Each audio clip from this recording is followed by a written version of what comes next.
Engel.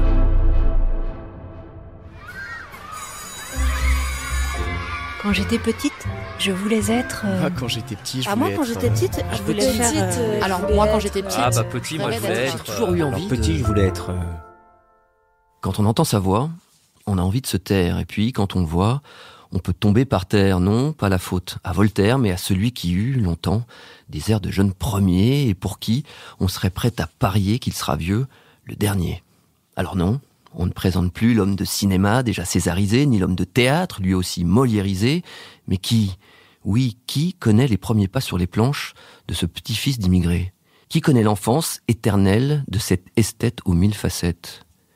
Eh bien vous, j'espère, après avoir écouté cet entretien avec Stéphane Fraisse. Bonjour Stéphane. Bonjour Romain, quelle jolie présentation. Merci d'avoir accepté d'être un nouvel enfant d'Allons Enfants. Je suis très flatté, j'espère que je serai à la hauteur de cette aventure. C'est toujours quelque chose de particulier de s'ouvrir à quelqu'un. Mais je sais que vous avez préparé le terrain, donc je vais me laisser porter. Avec grand plaisir. Alors on va commencer par le commencement. Vous êtes né le 22 novembre 1960 à Paris. Déjà. C'était un mardi. Que pouvez-vous nous dire de plus sur le jour de votre naissance? C'est-à-dire que quand je suis né, j'étais tout petit.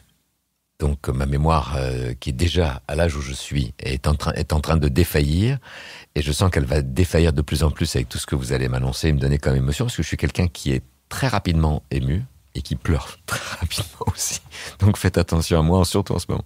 Qu'est-ce que je peux dire de plus? Que je suis né en 1960, ce qui m'a l'air par moments hier et par moments très très loin. Quand je pense que à la fois mes premiers pas, mes premiers souvenirs de mon enfance sont des choses... alors c'est très marrant, qui sont à la fois très confuses, mais je suis sûr qu'on va en parler, dans un flou qui a été entretenu par une éducation et une enfance un peu dans un coton, en dehors du temps. Et puis en même temps, je me dis que 1960, c'est 15 ans après la guerre, quoi. C'est-à-dire que je suis d'origine juive, russe et polonaise, et une grande partie de ma famille a été déportée, et c'était il y a 15 ans avant, à 15 ans avant la naissance. Donc c'est pour ça que j'ai porté longtemps en moi, et je porte encore en moi, et je pense qu'on ne se débarrasse jamais complètement de ça, de cette charge, de ce poids trop lourd souvent, qui est votre héritage, et qui encombre pendant longtemps, avant, probablement, pour plein de raisons, de commencer à faire un peu le ménage, de commencer à se dire que c'est trop lourd, que être soi, c'est commencer par se décharger de ce surpoids dont on a hérité et qui fait qu'on n'est pas complètement nous. Et toutes les étapes dont on va certainement parler maintenant, c'est-à-dire l'entrée dans ce métier, et aujourd'hui le fait que je prépare mon film, qui d'ailleurs parle de ça, de transmission, et de comment vivre, comment être soi, au fond, à un moment, sans renier ceux qui vous ont précédé, ont risqué leurs choix, leurs erreurs aussi, dont vous êtes aussi héritier, et pour devenir vous-même, c'est-à-dire, à mon avis, savoir ne pas reproduire à l'identique ce qu'on a reçu. Et ça, c'est très difficile, je trouve. Alors, ce 22 novembre 1960, quelqu'un s'en souvient très bien. Le jour de la naissance de Stéphane, il y avait une émission à télévision, il était 22h et quelques. Mon épouse me dit « Je pense que je vais accoucher ». Je lui dis « Ah bon ?» Écoute, retiens-toi un petit peu, parce que je voudrais bien savoir qui est l'assassin. C'était Raymond Souplex, je me souviens plus du nom de l'émission. Bon, enfin bref. Finalement, elle m'a tellement bousculé qu'on est parti en vitesse. Et la clinique était rue Marignan, moi j'étais rue La Boétie. Donc c'était pas loin, c'était à l'époque 5 minutes pour y aller, ou 10 minutes au maximum. Et elle est arrivée et l'infirmière me dit « Mais vous n'avez pas une d'affaires ?» J'ai oublié la valise. Je suis revenu en vitesse chercher la valise rue La Boétie, et quand je suis revenu, il était déjà là. Donc la naissance, la première de mes enfants, je l'ai loupée. Enfin, c'était assez épique. J'étais un peu inconscient. Mais enfin, il est né dans de bonnes conditions. Ouais, je suis né tout en souplex. Alors, une chance, j'aurais pu m'appeler Raymond, du coup. Non, mais ça, c'est tout à fait mon père. c'est mon père. Alors c'est un monsieur pour moi qui compte énormément encore aujourd'hui, d'abord parce qu'il va sur ses 89 ans, mais il est encore là, il est très vert. C'est quelqu'un que j'ai eu, pour lequel j'ai eu une admiration folle. Je me souviens quand j'étais petit, j'ai grandi dans le cabinet dentaire puisqu'il était dentiste. Mon père était un homme extrêmement beau. C'est très simple, c'est que quand j'arrivais avec une copine à la maison, par exemple, et qui sortait de son cabinet pour aller me saluer une seconde dans le salon où nous vivions à côté, il arrivait avec sa blouse blanche, son masque, il enlevait le masque, il avait un côté mélange roumain et russe, avec une gueule incroyable, et je me souviens de toutes mes copines qui me disaient: la vache, ton père, il avait 45 ans et... Les chiens font pas des chats. C'est gentil, mais non. Mais il y avait quelque chose de très charismatique en lui. Je me souviens même, quand il travaillait, je sortais de l'école, parfois je me glissais dans le labo où il faisait ses prothèses, et je me cachais pour le regarder travailler. J'étais fasciné par la méticulosité, la patience. C'est tout ce que moi, j'ai mis du temps à apprendre. Ça a été un peu, et ça reste d'une certaine manière mon héros, avec aussi une chose dont on va certainement reparler aussi, c'est cette chose qu'il portait en lui et dont il a beaucoup de mal à parler, c'est cette enfance cachée. C'est un homme qui a été caché pendant toute la guerre, et on transmet pas facilement à son fils. Ça aussi, on va en reparler ensemble évidemment, Stéphane. Juste pour vous rassurer un petit peu, votre papa a aussi manqué la naissance de votre frère Jérôme. Oui. Ah non, je le prenais pas trop personnellement. Voilà. Non, mais je trouvais ça l'anecdote amusante. Oui. Votre pauvre papa... mais ce qui m'ennuie, c'est qu'il a, non seulement il n'a pas assisté à ma naissance, mais il a oublié que c'était les 5 dernières minutes, je crois, en plus de ça. Donc il a oublié le titre. Tout ça pour ça. Et il m'a dit qu'il n'avait pas eu le nom de l'assassin. Votre identité complète... C'est ce qui me l'a fait payer, finalement. Je vais réfléchir à tout ça, je vais en parler à mon psy. Votre identité complète, c'est Stéphane Frédéric Fraisse. Mais savez-vous pourquoi vos parents vous ont donné ces deux prénoms ? Alors là, vous allez m'apprendre quelque chose. Ah, on écoute. Stéphane, c'était un prénom qui était plus ou moins à la mode quand il est né. Et le nom de Frédéric, c'était à la mémoire de mon père qui s'appelait Alfred. Mais comme Alfred n'était plus très à la mode en 1960, on l'a appelé Frédéric. Ah bah alors ça, je ne le savais pas du tout. Bon, j'aurais probablement pas aimé m'appeler Alfred, mais j'aime pas Frédéric. Je ne l'utilise jamais. Je trouve que c'est un prénom qui me ressemble pas. Voilà. Et Stéphane non plus n'est pas un prénom que j'aime énormément. Mais enfin, on s'y fait. En fait, j'ai un nom très tranchant. Je trouve que Fraisse, F-R-E-I-2-S, c'est comme une lame de couteau. Et Stéphane l'adoucit un peu. Je pense que voilà, l'un sans l'autre, ça marche pas bien. Encore une fois, c'est joliment dit. Alors Stéphane, si vous le voulez bien, on va planter le décor, d'accord ? On a commencé déjà là. Vous avez un jumeau cinématographique, Alexandre Dupont, plus connu sous le nom de Léos Carax, qui est donc né le même jour que vous, le 22 novembre 1960. Ah mais je savais pas. Soit 6 jours après la mort de Clark Gable. Ouais. Vous êtes l'aîné d'1 mois de Jean-Michel Basquiat. Diego Maradona, lui, vous a dribblé depuis 3 semaines déjà.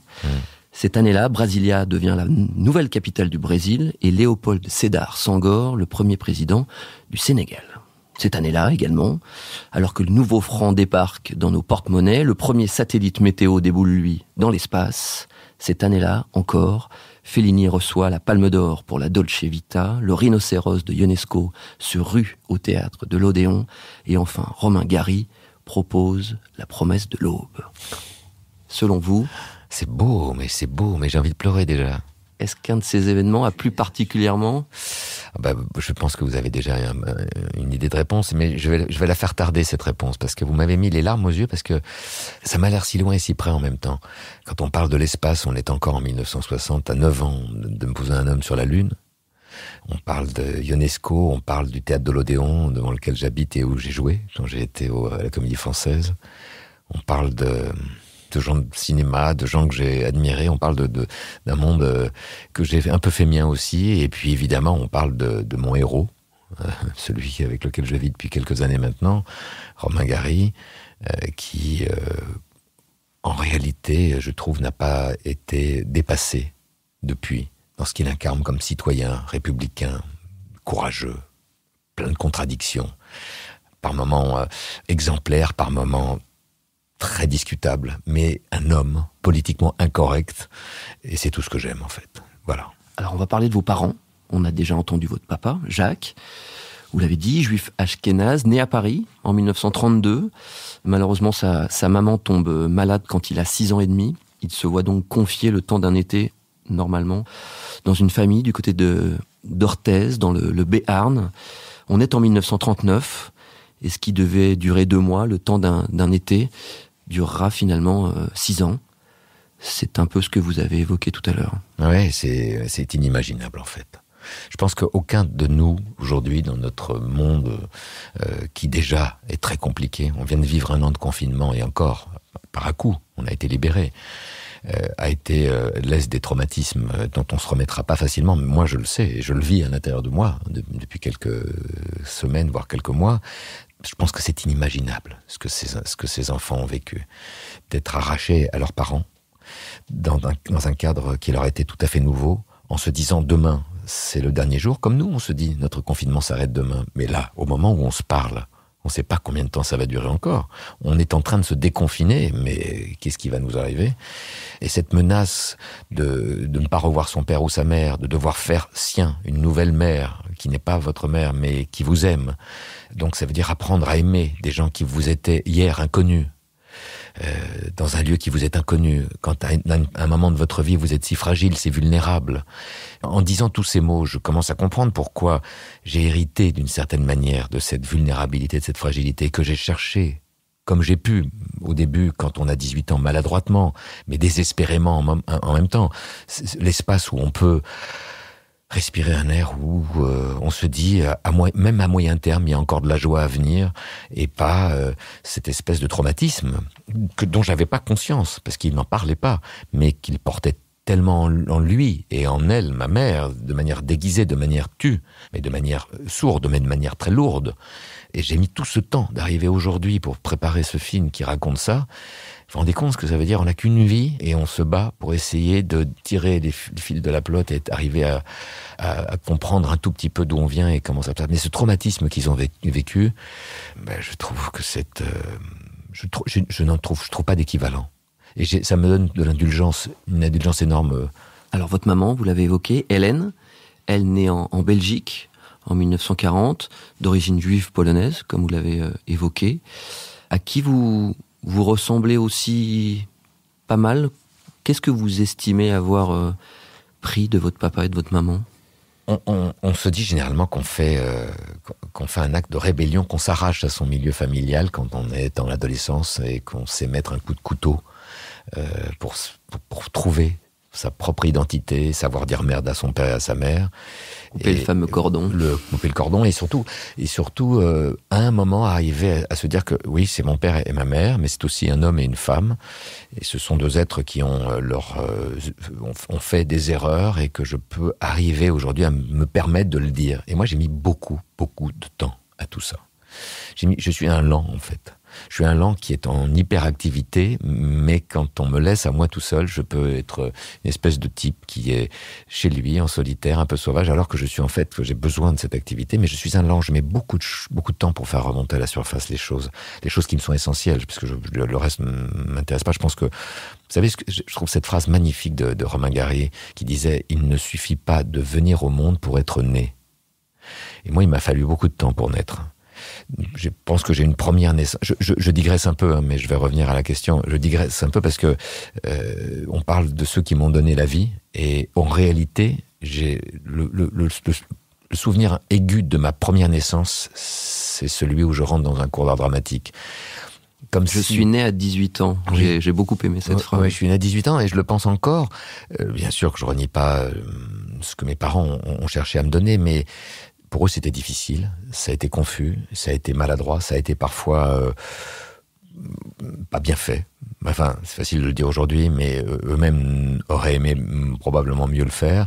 Et le traumatisme, ces mini-traumatismes en série que sont leur séparation, que sont la difficulté qu'ils avaient eux-mêmes à vivre leur propre vie, voilà, on n'est pas tout de suite capable de le ressentir ou de le comprendre, et il faut du temps. Et dans cette temps de maturation que j'ai pris pour comprendre ça, aujourd'hui, puisque la question m'est posée, je peux dire que j'ai hérité des 2, oui, je me retrouve dans mon père, dans ce qu'il a parfois dans ce qu'il a de compliqué à pouvoir admettre des choses de lui, et en même temps dans l'émotivité. C'est un hyper émotif que je trouve extrêmement touchant. Il y a une tendresse infinie chez cet homme qui se cache sous des traits assez virils, et il a beaucoup cherché à cacher ça, et puis maintenant, aujourd'hui, il laisse aller, donc il peut pleurer en vous disant le résultat de Australie All Black en rugby. Je trouve ça absolument génial.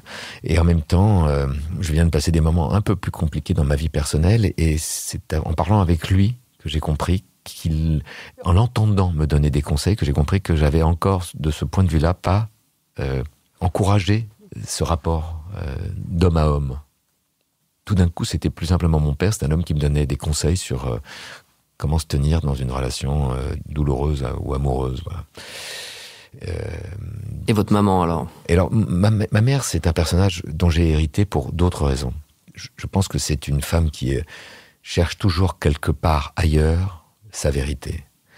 C'est une femme qui est nourrie et bourrée de culpabilité. D'une culpabilité dont elle essaye de se débarrasser, et qui a été fracassée, à mon avis, par cette période de la Shoah et cette période de la prime enfance. De la prime enfance, où elle a été cachée dans une famille chrétienne très bigote, avec des gens qui l'adoraient. L'homme a quand même tué un soldat allemand de 16 ans qui était venu la chercher, presque sous ses yeux.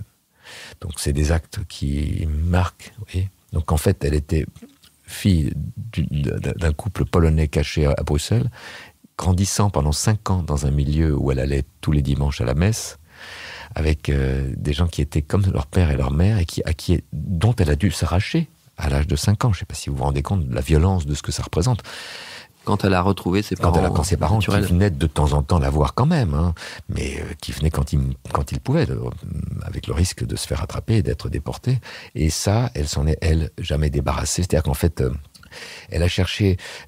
ils ont essayé de l'élever dans un milieu pas juif, c'est-à-dire juif mais pas juif, c'est-à-dire voilà, de s'arracher à quelque chose qui était cet atavisme dogmatique.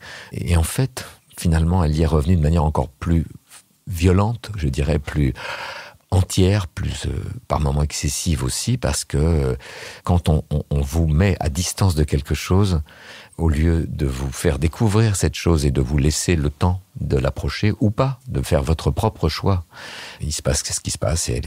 C'est une mystique, c'est une femme qui a besoin de spiritualité, mais qui en même temps est très insécure. Et cette insécurité, je dois dire que je l'ai un peu en moi. Et c'est tout le travail que j'essaie de faire encore aujourd'hui pour m'en débarrasser. Alors vos parents, 8 ans d'écart, se rencontrent à Paris, se marient donc en mars 1960. Vous voilà, 9 mois plus tard. On a parlé de ce jour-là. Mais pour finir juste avec ma mère, c'est malgré tout un être qu'on a envie de serrer contre soi, parce qu'elle est tellement fragile, même physiquement. C'est une espèce de petite chose que à chaque instant on a envie de lui dire mais reprends confiance. Mais voilà, il y a des gens qui sont pas construits comme ça. Et donc, d'une certaine manière, auquel on n'a pas envie de ressembler de ce point de vue-là, parce que c'est voilà. Une fragilité. Trop grande fragilité. Après, arrive votre frère, Jérôme. Vous avez un peu plus de 2 ans d'écart. Vous grandissez donc ensemble, rue de la Boétie, dans ce fameux appartement où votre père, chirurgien dentiste, a également son cabinet. Quels sont les souvenirs de ce Paris, de votre prime enfance, de cet appartement avec votre frère ? C'est toute la question, en fait. Je me rends compte que j'en ai très peu. C'est pour ça que souvent je dis, j'ai l'impression d'avoir commencé à naître à un certain âge, parce que j'en ai très peu. C'était quelque chose qui était ultra protégé de tout. J'ai le souvenir d'une nounou qui s'appelait Annette, voilà, qui me revient, que je matais par l'œil le trou de la serrure quand elle prenait sa douche quand j'avais 6 ou 7 ans. C'est quand même terrible de faire remonter comme premier souvenir celui-là. Non, évidemment. Il y en a quelques autres. J'ai le souvenir d'être assis sur ce divan jaune moutarde quand mon père vient me réveiller dans la chambre pour me dire « Viens, il se passe quelque chose cette nuit d'important ». Et c'était Armstrong qui allait se poser sur la Lune. Et dans ce poste en noir et blanc, je me revois assis... je sens presque mes jambes qui ne touchent pas le sol encore. Donc c'est pour vous dire, je suis pas vieux et je comprends dans l'attitude de mes parents et dans le silence très cérémonial qu'il y a autour de moi qu'il se passe quelque chose. J'ai quelques souvenirs comme ça, mais finalement c'est terrible à dire, mais j'ai pas énormément de souvenirs de tendresse. Et je ne doute pas qu'ils en avaient pour moi, mais je me souviens pas de ce couple serré les bras l'un de l'autre, je me souviens pas je pense que je suis en déficit de quelque chose de ce côté-là, et que j'ai essayé de réparer à ma manière, et qui probablement pèse aussi sur ma vie affective, mais quelque chose qui était, je le dis aujourd'hui, parce que à ce moment-là, qui était peut-être pas très rassurant pour un enfant. Voilà, on se levait le matin, on allait dans une école, on rentrait déjeuner à midi, mon père travaillait dans son cabinet, ma mère était pas tout le temps là à l'heure du déjeuner, même si elle me dit aujourd'hui qu'elle l'a été, mais j'ai pas trop de souvenirs de ça. J'ai été un grand rêveur, en fait. Je rêvais un peu ma vie, j'écoutais la radio et je rêvais ma vie. Alors justement, quel genre d'enfant étiez-vous? Avant de nous répondre, on écoute encore une fois votre papa. Là, il était solaire. C'était un garçon qui donnait l'apparence d'être heureux, même si il y avait beaucoup de choses qui l'ennuyaient, il ne montrait jamais. C'était un enfant assez secret sur le plan de l'intime. C'était un garçon qui, même quand il était contrarié, montrait toujours le bon côté de la chose, mais pas le mauvais. Je pense qu'il ne voulait pas voir ou exposer ce qui ne lui plaisait pas. C'est étonnant. Moi, j'ai pas du tout le souvenir d'un garçon solaire. Je le suis devenu, ou en tout cas, je pense qu'on ne le devient pas. Je pense que cette chose en moi que lui voyait, que je ne voyais pas, tout simplement, en fait, c'est probablement révélé, éclaté en grandissant, au point de devenir cet acteur, ce jeune premier que vous décriviez tout à l'heure, et qui m'a posé beaucoup de problèmes, d'ailleurs on en reparlera, mais je ne savais pas ce que le mot rébellion voulait dire, le mot révolte, le mot prendre une position contraire à. Bon, on est petit, certes, mais il y a des enfants déjà qui disent non, petit. Moi, je disais jamais non, j'ai pas le souvenir d'un non dans ma vie. Mais le non se grandissait en moi, probablement. Le non se nourrissait de plein de frustrations, de plein d'inquiétudes, de plein de manques. Et il est devenu très lourd, parce que quand je suis rentré dans le début de mon adolescence, j'ai beaucoup souffert. Avant d'en arriver là, on va évoquer malheureusement cette séparation aussi de vos parents. Vous avez 11-12 ans. C'est peut-être là aussi que débute une période un peu moins heureuse. Non, là débute une période de merde. Pour moi, c'est une des périodes les plus rudes de ma vie. Parce que justement, je m'attendais tout à fait pas à ça, quoi. On revient de vacances, ça se passe en fin d'été, et on nous annonce de manière sèche et très très brutale qu'il va falloir faire ses valises assez rapidement pour aller dans un autre appartement. Et j'ai envie de dire en quelques heures, mais c'est peut-être quelques jours, et encore même pas, je pense que ça s'est fait très très vite. On se retrouve dans un appartement nu, avec un lit, dans un autre quartier, et là je tombe de très très haut, et de ce moment-là, de cette séparation jusqu'à mes 15-16 ans, je passe 4 ans qui sont pour moi atroces. Alors notamment, il y a cette décision, si je ne dis pas de bêtises, presque du choix à faire entre vivre chez papa ou chez maman, et vous partez chez votre père, alors que votre frère Jérôme, lui, reste avec votre maman. Ouais, alors c'est pas exactement comme ça. On a d'abord j'ai vécu 2 ans avec ma mère. Et ces 2 ans, entre presque 12 ans et un peu moins de 14, ont été très très compliqués, parce qu'elle avait 32 ans quand elle s'est séparée de mon père. 32 ans, c'est rien. Elle était totalement immature. Elle ne savait rien de la vie. Ce qu'elle voulait, c'était de s'arracher de son milieu, de sa famille, pour se débarrasser de tout ça. Et je pense que mon père a été l'opportunité. Elle était jolie, mon père l'a trouvée jolie, ils sont mariés, mais en fait, en même temps, elle a pris le premier train qui venait. Et je ne doute pas qu'il y a eu un coup de cœur entre eux. Mais en fait, c'était 2 êtres qui étaient, je pense, pas trop faits l'un pour l'autre. Et quand à 32 ans, elle se sépare, elle est comme une enfant qui a perdu toutes ses petites certitudes, si elle en a eu d'ailleurs. Et donc, en fait, sur nous pèse cette insécurité, cette douleur, cette perplexité. Et donc, on est comme des buvards à cet âge-là. Donc, on prend tout ça en nous. En plus, je découvre que je suis juif, mais ce que je savais absolument pas. Et encore, j'ai été très peu persécuté, moi, de tout ça. Je dois dire que je suis passé à travers les nuages, les turbulences, relativement bien. Bon, peut-être une fois au lycée, où on me fait remarquer ça. Mais j'ai pas de souvenir de persécution aussi forte que mon frère peut-être en avait de son côté. Non, je le découvre vraiment sur le tard. Mes grands-parents donc les parents de ma mère étaient d'origine polonaise, parlaient yiddish, mais pour moi c'était de l'islandais. Et je me disais pourquoi ils se disputent en islandais. Enfin, j'exagère un peu, mais c'était pas loin d'être ça. Et en fait, il va falloir tout ce temps jusqu'à aujourd'hui pour recoller les morceaux et comprendre combien c'est difficile de transmettre. Et qu'on peut essayer de faire ce qu'on veut, on peut avoir un cap, une idée, une philosophie, une envie. Ce qui restera, d'abord ce qui restera, c'est votre capacité à aimer. On va parler de l'école, forcément. Quand on parle d'enfance, c'est un passage obligé. Et quand je dis à aimer, c'est aussi à s'aimer.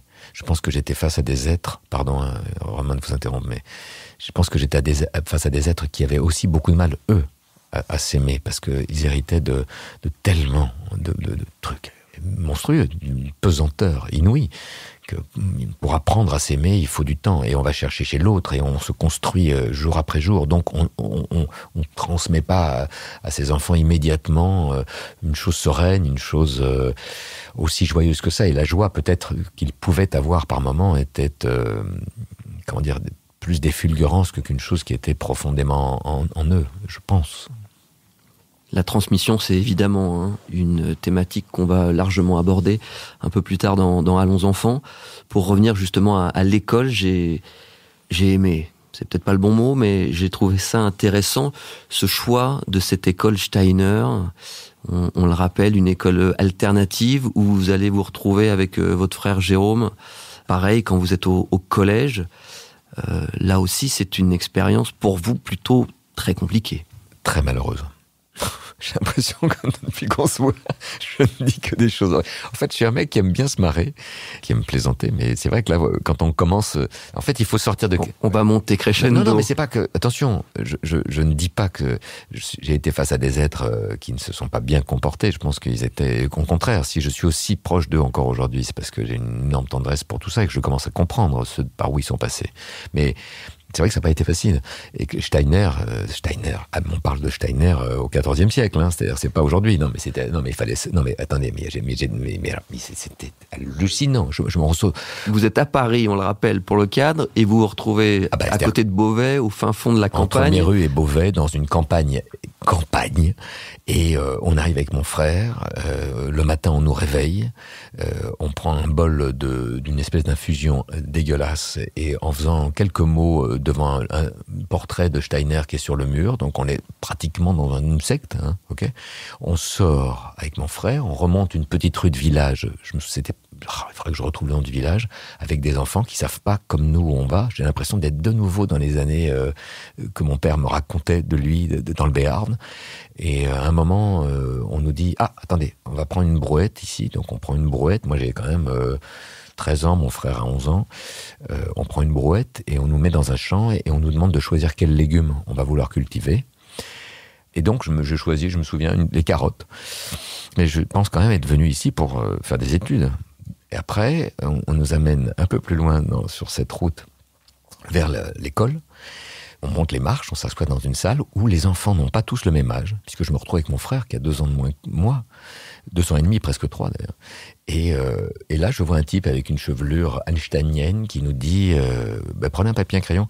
Voilà, alors vous avez 8 heures, la propriété, c'est le vol, Proudhon. 1861. Et donc, moi, Proudhon, vous voyez, et il rajoute, et ceux qui ne m'intéressent pas, on fait un foot en bas. Voilà comment s'est passé mon premier jour d'école à Steiner. Donc, déjà que j'étais peut-être pas encore complètement d'équerre, ça a dû participer on comprend mieux. Voilà, voilà, alors on est resté quelques mois là-bas. J'ai été étranglé par un... Vous saviez l'histoire ? Oui. On vous la raconte ? Je préfère que vous la racontiez, mais ça m'a effectivement surpris. Oui, parce que moi, je me trouvais encore pas si mal dans ma vie. J'avais quand même 2 parents qui, ramaient à leur manière, mais en même temps, étaient plutôt des bonnes personnes, quand même.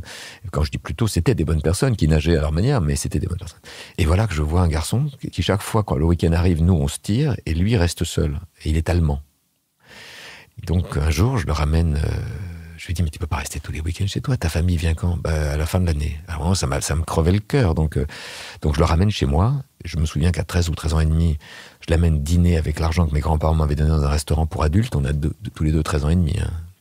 Et on passe ce week-end chez ma mère, et quand on rentre à la pension le dimanche soir, il se jette sur moi, on partage la même chambre. Et il essaie de m'étrangler, mais les gars de la chambre nous séparent. Parce que probablement je l'avais mis devant une espèce de trop d'amour que lui n'avait pas ou n'aura peut-être jamais eu, je sais pas. Et donc ça n'encourage pas à créer de l'amitié. Et puis ça a été très difficile. Les jours qui se sont enchaînés étaient des jours très malheureux. Et un jour, on a fait une fugue avec mon frère. Voilà. Et on s'est tiré en pleine nuit ou au petit matin, je me souviens plus comment c'était, ou dans la journée. En fait, on a débarqué chez mon père. Et à ce moment-là, il a fallu prendre une décision. On nous a demandé de faire un choix, mais qui était un choix qui n'était pas contre l'autre, qui était un choix, on était perdus, en fait. On était perdus, vous savez, moi, quand j'avais 14 ans, je me souviens de certaines fois où j'étais sur le quai du métro, je pouvais plus bouger, faire un pas. Il m'est arrivé de rester 2 heures sur le quai, tétanisé au sens propre, c'est-à-dire que j'avais des crises de tétanie à répétition. Et j'ai eu ça pendant 6-7 ans, des crises de tétanie. J'aurais pu écrire un manuel de spasmophilie. Il m'arrivait que des mini-accidents qui étaient très révélateurs de quelque chose qui n'allait pas. On a été séparés avec mon frère à ce moment-là. Ouais. Alors on va essayer de mettre un petit peu de sourire, un petit peu de joie aussi, parce que évidemment tout ça, ce sont des choses profondes, sincères, évidemment. Comme vous le dites bien, pas toujours facile à porter, mais malgré tout, ça fait partie de votre histoire. Heureusement, il y a les vacances, et puis dans Allons enfants, on aime bien aussi offrir un petit cadeau à notre invité. Voilà. Magnifique, j'ai jamais eu ça, moi, dans aucune émission que j'ai faite. Bon, alors j'ouvre le cadeau. Ah, c'est un cadre. Dites-nous tout. C'est un cadre avec une photo dans laquelle il y a... Vous êtes très fort. Alors, c'est un cadre, joli petit cadre noir dans lequel il y a un dessin de Knokke-le-Zout, d'Albert Plage. Ah, mais c'est très fort, c'est très joli, une carte postale encadrée qui évidemment me renvoie à des années qui ont été, elles, très heureuses. Et alors, vous voyez, merci parce qu'en fait, je pense que j'ai fait le type qui se lamente pendant une demi-heure là, mais il y a des périodes très joyeuses de ma vie.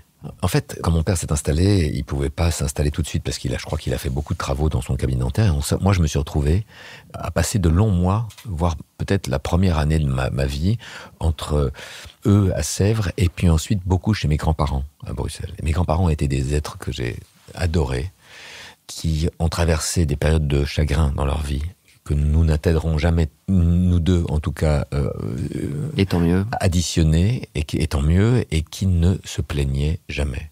Ce sont des gens que j'ai jamais entendu se plaindre. J'essaye de les imiter, je n'y arrive pas, mais je commence un tout petit peu à prendre une bonne direction. Mais je trouve qu'on perd beaucoup de temps à se plaindre, et eux donnaient toujours l'impression que tout allait bien, et surtout, jusqu'à mon adolescence, et même quand je suis devenu un homme avant qu'il ne disparaisse, la première question était des questions heureuse et positive. J'ai eu une relation avec une femme qui a été un moment, qui était plus âgée que moi, et j'ai eu une relation d'un certain moment qui a fait couler un peu d'encre dans ma famille. Pourquoi cette femme ? Pourquoi cette différence d'âge ? Pourquoi ceci ? Pourquoi cela ? Eux, non, jamais posé la moindre question. L'important pour eux était de voir un enfant heureux ou d'un homme heureux. Et cette notion du bonheur, j'essaie chaque fois de m'en rappeler. C'est-à-dire que je me dis, ce que dit d'ailleurs Romain Gary, il faut pas avoir peur du bonheur, ce n'est qu'un bon moment à passer.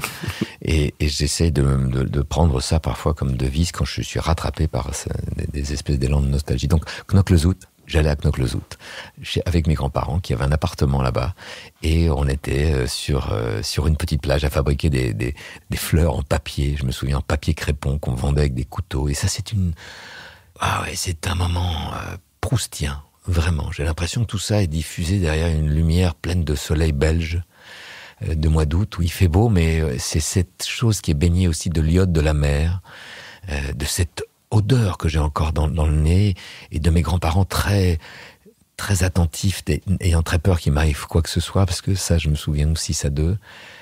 Et de mon grand-père m'emmenant en cachette par moment voir un film érotique, parce que quand j'avais 13-14 ans, en disant tu dis rien à ta grand-mère, ou alors m'emmenant à un match de football, parce que c'était des moments hors du temps. J'ai adoré ça. C'est chez eux d'ailleurs que j'ai appris à faire du vélo, par exemple. Ouais. Alors après arrivent les années lycée. On commence à vivre d'autres expériences. C'est les premières bringues, c'est les bandes de potes. Et dans cette bande de potes figure également Sixtine. On s'est connus, nous devions avoir, 16 ou 17 ans, je me rappelle pas très bien, on était en première, peut-être terminale, par des amis communs, et à l'époque, nous étions donc vraiment dans une grosse bande de copains, des garçons, des filles, donc on passait quasiment tous les week-ends à se voir, aller chez les uns, chez les autres, à faire bonne bringue. C'était vraiment une période assez insouciante. Stéphane n'était pas très porté sur les études. Bon, et le Stéphane entre copains, entre amis même, qu'est-ce que c'était ? C'était un garçon qui était toujours hyper joyeux, gai. Il aimait bien nous faire rire, en fait, beaucoup. Il faisait un petit peu de spectacle, il nous racontait pas mal de blagues. Toujours un peu séducteur sur les bords. Il est devenu, je pense, de plus en plus avec l'âge, très charismatique. Même très très jeune, charmant, charmeur, beau gosse, sportif. On allait skier ensemble. À l'époque, je sais pas s'il jouait déjà au golf, mais c'est quelqu'un d'assez sportif. Donc quelqu'un d'extrêmement vivant, sympa, rigolo, gai, vraiment cool quoi. Bon, on est restés des amis. Les moments qu'on passait avec lui, étaient toujours super sympas. C'est drôle, hein. C'est drôle, mais c'est vrai qu'elle parle d'une époque qui est le premier vrai changement dans ma vie, 16-17 ans. Je rencontre cette bande de copains, et dont Sixtine était un peu la reine de ce groupe. Elle était d'une beauté hallucinante. C'était une des plus belles filles que j'avais jamais vues. Vraiment, c'était elle sortait avec mon meilleur pote, Lionel, auquel je pense parce qu'il est parti il y a très peu de temps là. Et c'est drôle qu'elle renvoie cette image de moi, probablement qui était effectivement un besoin, même surexagéré. Un peu surjoué. Oui, peut-être surjoué, de vouloir être gai, joyeux. Non, je pense qu'il y avait ça en moi, il y avait cette légèreté, il y avait cette superficialité. C'est un mot que je m'attribue et qui m'a souvent pesé et qui a créé chez moi une forme de complexe par moments. Parce que je suis pas né au milieu des livres. Je suis pas né dans une famille d'intellectuels. C'était des gens. Mon père est un homme intelligent. Ma mère aussi. Ma mère est une ultra sensible, intelligente. Mais ce sont pas des gens qui m'ont élevé dans le souci de la culture, dans le souci du livre, de la lecture, de la curiosité à l'autre, au spectacle. Même d'ailleurs de poser un regard sur le monde et d'avoir une opinion. Voilà. C'est une chose dont j'ai été très souvent en manque et qu'il a fallu me construire avec le temps. Surtout pour rappeler juste le contexte. Quand on parle de Sixtine, elle est à l'époque à Saint-Dominique à Neuilly, vous êtes à Sainte-Croix, donc on est aussi... Non, moi je suis même pas à Sainte-Croix, non, moi je suis... Elle est à Sainte-Croix, ou à Saint-Dominique, je sais plus. Saint-Dominique, oui. Et moi je suis malheureusement dans une boîte à bac. Je suis à Charlemagne, au cours Charlemagne. Ce que je veux dire, c'est qu'on est dans un ouest parisien, plutôt bourgeois, avec des codes... Ah oui, vous avez tout à fait raison, bien sûr, bien sûr. Je suis dans une chose qui est protégée du monde, dans un monde petit bourgeois, et j'ai mis du temps à m'en détacher, à m'en arracher, à faire violence à cette éducation qui finalement, de ce point de vue-là, a été un retard à l'allumage.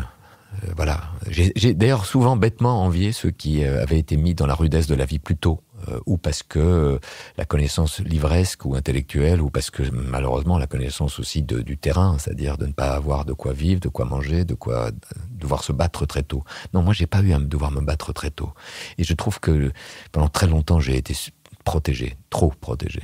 Enfin, trop protégé, est-ce qu'on peut dire ça? Quand mes parents ont vécu ce qu'ils ont vécu. Mais... Encore une fois, c'est ce que j'allais dire, c'est quelque chose aussi qu'on m'a beaucoup dit quand je me suis intéressé à votre histoire une part aussi de contradiction.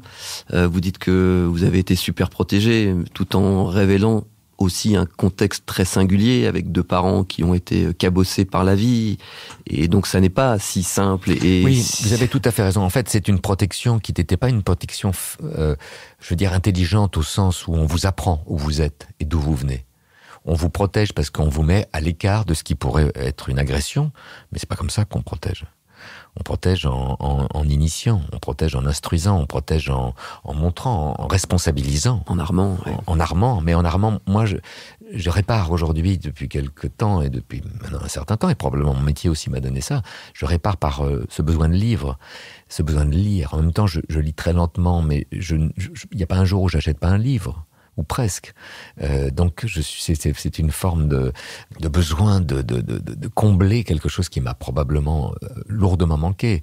Et dans cette première étape qui a été la rencontre avec Sixtine et toute cette bande de copains, j'ai comblé ça par un besoin de joie, un besoin de sortir de cette période qui a été très lourde, et ils m'ont amené ça. Et c'était merveilleux. Voilà, on s'est après perdu de vue parce que nos vies n'étaient pas les mêmes, et qu'en fait, j'étais en réalité attiré par quelque chose de plus grave. Et je dégageais quelque chose de très solaire, et j'étais au fond extrêmement fissuré.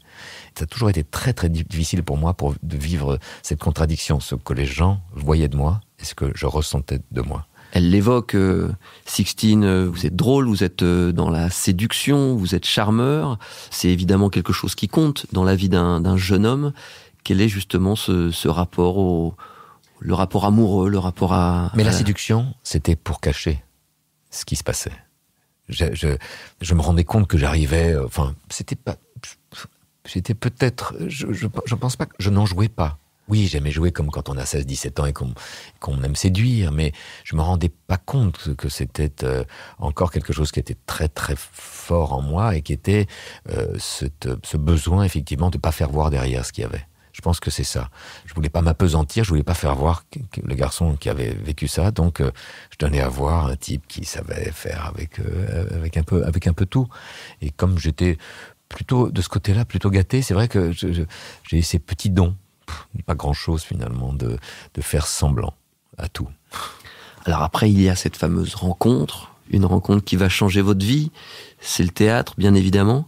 Est-ce que vous pouvez nous raconter, parce que moi j'aime beaucoup cette histoire, mais vous la raconterez évidemment mieux que personne, mieux que quiconque, cette arrivée au Cours Florent qui n'a pas été non sans mal. En fait, je rencontre 2 acteurs dans le cabinet de mon père qui me disent « Qu'est-ce que tu fais ?» Moi je leur dis je suis en terminale, je suis au cours Massillon, je veux faire de l'océanographie. « Ah bon, pourquoi, tu aimes la mer ?» « Oh non, mais mon meilleur copain, il veut être océanographe. Et toi ?» Je sais pas, moi. En fait, moi, j'ai vachement vite la nausée sur un bateau, donc il me dit « Mais tu veux être océanographe, mais t'as déjà la nausée sur un bateau, mais... » Ah oui, t'as raison, ça va pas le faire. Mais pourquoi tu vas pas voir en face de ton bahut, il y a le Cours Florent. Et c'est vrai que quand je sortais de Massillon, je passais en bus et je voyais le temps de la station à l'autre station, rapidement, au Pont-Marie, ces jeunes qui avaient un bouquin en main et qui se parlaient, qui se chamaillaient, qui s'embrassaient, qui couraient l'un après l'autre, qui rentraient sous la porte cochère et en revenaient, qui se sautaient dans les bras. Et je me disais, mais qu'est-ce qui se passe là-bas ? Ça doit être... Il y a un truc qui se passe là-bas. Et quand eux m'ont dit ce que c'était, et je ne sais plus, je pense que je l'ai un peu fantasmé, je pense que je l'ai un peu rendu plus romanesque que ça ne l'était, mais il me semble que ce jour-là, le bus n'est pas passé. Et que pour aller vers la prochaine station qui se remplissait déjà de gens qui attendaient le bus, je suis passé à ce moment-là sur le Pont-Marie. Et il s'est passé quelque chose totalement à mon insu. J'ai traversé le pont. J'ai traversé tous ces jeunes qui avaient le même âge que moi, mais qui pour moi étaient d'une autre planète. Et je me souviens alors précisément, moi qui ai une mémoire qui a beaucoup flanché sur ma petite enfance, précisément les pavés de ce porche, l'escalier en bois avec son odeur, le bruit des marches, là-haut, le bureau, on me dit, il faut rentrer là et allez vous asseoir près de la porte. De toute façon, on n'avait pas besoin de me le dire, je m'étais mis près de la porte, paniqué à l'idée que si tout d'un coup on vient me chercher, je vais partir en courant. Il y avait déjà 2 cours de 3 heures qui avaient été donnés, ça sentait la sueur, ça sentait la vie, il y avait les projecteurs, il y avait cette espèce de chose, tout ça était neuf, incroyable pour moi. La lumière, la porte se ferme, on est dans le noir, la lumière arrive sur la scène, je vois un type secoué de tics nerveux, qui me voit, qui vient vers moi. Alors là, je crois que je vais mourir. Il s'approche de moi, il me prend la main, c'est le prof, Yves Lemoigne. Il m'amène sur la scène et il me demande mon prénom. Et je suis tellement manquant d'air que j'ai pendant quelques secondes oublié mon prénom. Je savais plus comment je m'appelais au sens propre. C'est-à-dire que je regardais tout ça, et j'étais tellement terrifié et en même temps tellement fasciné. Je peux pas. Et donc tout le monde s'est mis à rire. Et je pensais que j'étais la risée, le ridiculisé de ma vie. Et j'ai descendu les 2 marches qui me séparaient de la scène. Et là, ils se sont tous précipités vers moi. Il faut qu'on travaille un Guitry ensemble. Il y a eu un malentendu. En fait, ma vie a commencé sur un malentendu. Je suis né sur un malentendu à 18 ans. Les gens ont pensé que j'étais drôle. Et du coup, j'ai été obligé d'être drôle toute ma vie parce qu'ils ont pensé que j'étais drôle. Non, mais c'est génial. C'est fou. Et on me citait Guitry, Courteline, et donc j'ai commencé à jouer des auteurs drôles alors que j'avais une tête de jeune premier et qu'en fait à l'intérieur de moi j'étais le fruit de toute cette traversée du désert de ma famille et de douleurs et de chagrins qui n'étaient pas du tout cicatrisés, et tout ça devait faire bon ménage ensemble, et c'est comme ça que l'étincelle s'est allumée. Alors voilà, le théâtre est entré dans votre vie, évidemment ne vous quittera jamais, vous ne vous séparerez jamais, mais à l'époque, vous êtes quand même étudiant, vous passez par la fac d'histoire et d'anglais à Nanterre, et puis... Il était étudiant à Nanterre en histoire, on me téléphone un jour dans mon cabinet, il dit « Allô, oui, je voudrais parler à Stéphane ». Je dis « Écoutez, je suis désolé, mais si vous êtes au cabinet de son père ». Et il me dit « Bon, vous lui direz qu'il est reçu ». Je dis « Pardon ?» Et puis le type a raccroché. Je rentre chez moi, j'appelle Stéphane, et je lui dis donc, t'es reçu, mais à quoi? Il me dit, comme quoi, je suis reçu à quoi? Qui t'a dit ça? Je dis, il y a un type qui m'a téléphoné, il m'a pas dit son nom, il m'a dit que t'étais reçu. Il me dit, non, c'est pas possible, j'ai pas été bon. Je dis, mais t'as pas été bon à quoi? Mais au concours du conservatoire. Je dis, quoi? T'as passé le conservatoire? Il me dit, oui. Et je dis, t'es reçu au conservatoire. Et voilà. C'est incroyable. Surpris et heureux, bien sûr. Voilà, on a tous une lecture de notre histoire. Ça, c'est sa lecture à lui. Et je la lui retirerai pas, parce que de toute façon, on l'a certainement appelé, ce qu'il dit est vrai. Mais en fait, puisque vous parliez de fac, quand je finis la première année de Florent, où je suis très heureux, en fait, il faut en parler de ça, parce que ça, c'est le grand moment de mon début de vie d'homme. C'est le moment où tout d'un coup, je prends confiance. C'est fragile, c'est fluctuant, encore aujourd'hui, mais je commence à remplir cette case à l'intérieur de ma tête qui est la confiance. Et quand maintenant, aujourd'hui, je donne des masterclass à des jeunes acteurs, je leur dis, vous savez, je vais vous commencer par un mot. Vous allez avoir certainement le sentiment que je commence par la fin, mais c'est le début de toutes nos histoires. Ayez confiance. Je vais digresser. Mais je cite souvent cette anecdote que j'ai lue dans un livre de Hubert Reeves, l'astrophysicien. Les enfants s'approchent de lui pour lui demander de leur expliquer le Big Bang. Et Reeves dit à un enfant, tu vas à la mer, si ça t'arrive d'aller au bord de la mer? L'enfant dit oui. Alors comment ça se passe? Je marche sur la digue et alors qu'est-ce qui se passe quand c'est marée haute? Quand c'est marée haute, l'eau, elle est là, juste à mes pieds. Voilà. Et après, après, la mer se retire. Voilà. Et alors? Je vois apparaître le sable et ce qui est en dessous. Et je dis, voilà, c'est ça le Big Bang. Et c'est ça ce qu'on vit. Et c'est un peu ce que j'essaie de dire aux élèves que je vois. C'est-à-dire que la mer va se retirer. Vous allez voir. Elle se retire pour tout le monde. Et si vous n'espérez pas que sous cette mer, le sable est beau et qu'il va vous donner une stabilité et qu'il y a des merveilles qui se cachent. Pas que des vieilles sandales ou des seringues ou des crèmes oubliées, mais des merveilles. Peut-être des corps allongés qui attendaient juste que la mer sortire pour que vous les serriez dans vos bras, par exemple. Eh bien, ça, si vous l'abordez comme ça, cette confiance-là va vous permettre de vous déporter de vous-même, au sens heureux du mot déporter, c'est-à-dire vous mettre ailleurs, dans un autre personnage, et vous permettre de vous dire que vous êtes crédible et légitime dans ce personnage. Et cette confiance-là que j'ai commencé à gagner dans cette année de Florent a été incroyable. Et elle m'a armé, puisque c'est le mot que vous utilisiez tout à l'heure.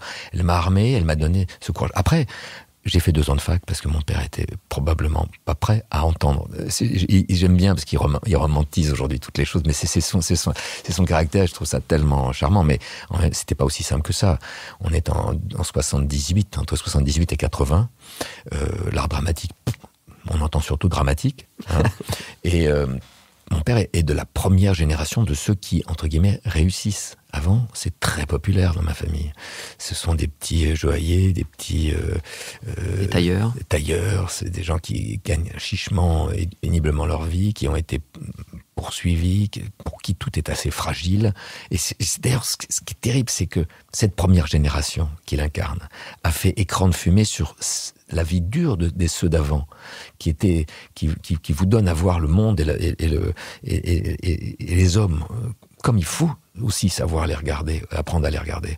Ça m'a énormément manqué. C'est ça que j'ai appris avec le théâtre. Finalement, j'ai appris le concret par la fiction. C'est-à-dire que c'est en commençant dans la fiction que j'ai commencé à naître dans le concret, à commencer à palper les choses vraies, à me frotter aux douleurs. La douleur de ma famille m'ayant pas été révélée, c'est la douleur de mes personnages qui m'a amené à comprendre. Et je vais vous dire très sincèrement, j'ai joué il y a 2 ans Le Fils, la pièce de Florian Zeller. Je n'étais qu'un acteur sur scène.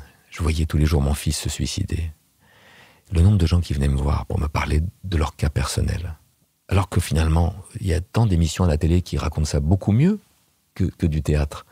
Parce que beaucoup plus précisément, comment éviter qu'un enfant puisse aller jusqu'à cet acte terrible. Non, ils venaient vers moi parce que cette fiction-là ramenait une chose qui a été le moteur de toute ma vie jusqu'à présent, l'émotion. Et en le disant, je suis rattrapé moi-même par l'émotion parce que ça a été à la fois formidable parce que j'ai eu le luxe et la chance de pouvoir la donner très souvent dans ma vie à travers les personnages que j'ai joués, et ça a été en même temps une contrainte et un empêchement d'une certaine manière d'entrer plus profondément dans les choses, puisque l'émotion aussi, elle vous nourrit et elle maquille un peu le reste et elle rend la chose un peu hors du temps. Mais elle est essentielle, on ne peut pas vivre sans émotion.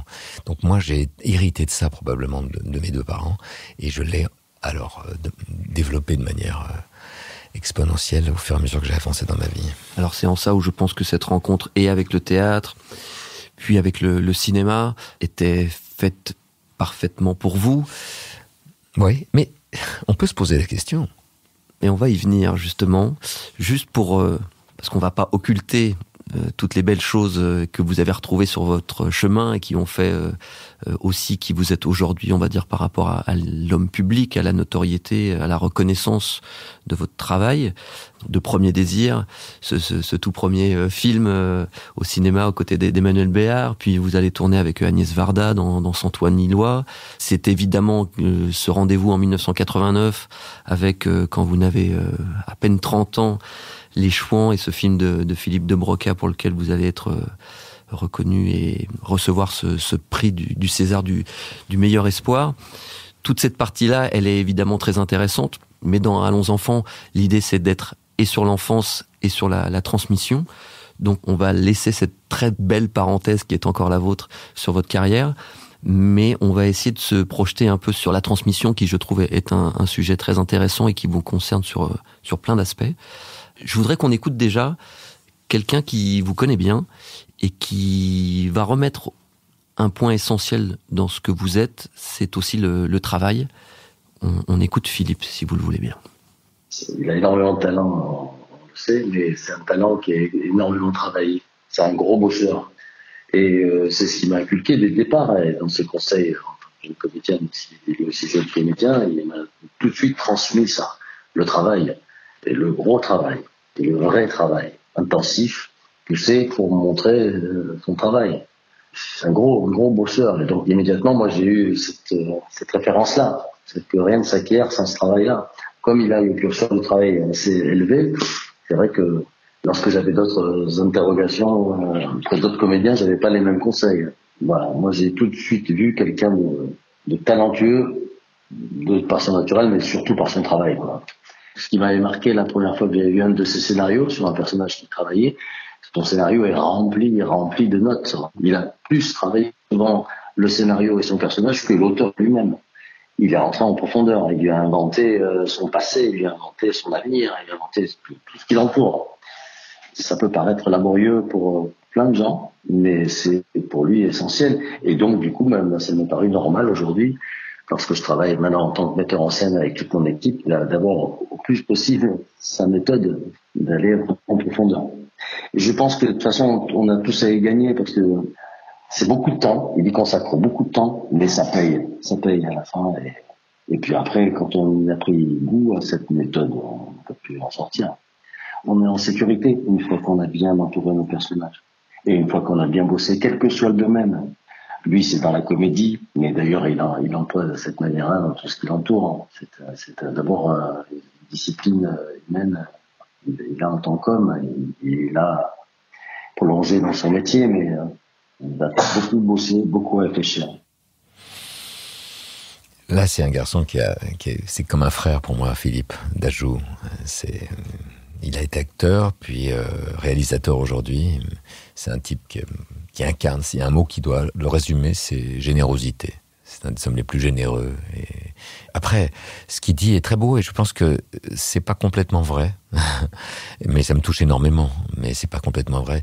C'est ce que j'apprends aujourd'hui avec le temps à accepter de moi. C'est que je suis bosseur quand en fait, si on me laisse faire, je fais rien. Je fais rien.